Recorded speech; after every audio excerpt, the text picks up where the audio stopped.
মমতার flop show. Y চ্যানেলে ধর্ণা সমাবেশ করলেন তৃণমূল নেত্রী মমতা বন্দ্যোপাধ্যায়। আর তার মাঝেই তার দলের একাধিক নেত্রী কেউ ব্যস্ত শুটিংয়ে, কেউ বা ব্যস্ত বাড়ির কাজে। তৃণমূল ভাঙনের মাঝে তৃণমূল নেত্রীর পাশে ছিলেন ফিরহাদ হাকিম, কুণাল ঘোষ, মদন মিত্রের মতো বিশিষ্ট কয়েকজন বিধায়ক এবং কয়েকজন সাংসদ।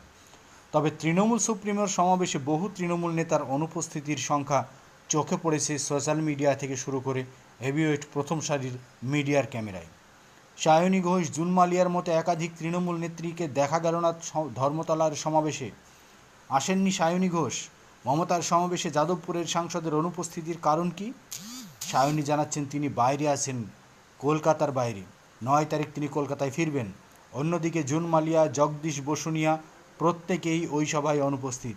জুন মালিয়া নাকি অভিনয়ের কাজে তিনি মেদিনীপুরে রয়েছেন। জগদীশ বসুনিয়া কোচবিহারের তৃণমূল নেতা, আসেননি। তার বিধায়ক স্ত্রী সঙ্গীতা বসুনিয়াও দুজনেই দিল্লিতে রয়েছেন।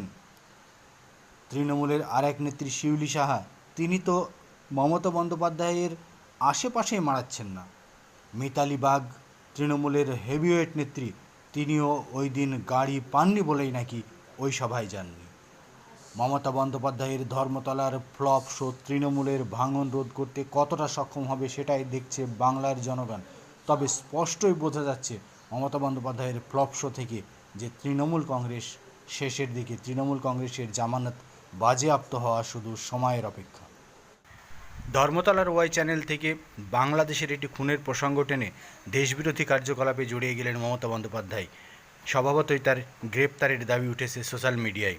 সেই সঙ্গে তার দলের প্রতীক হারানো শুধুমাত্র সময়ের অপেক্ষা।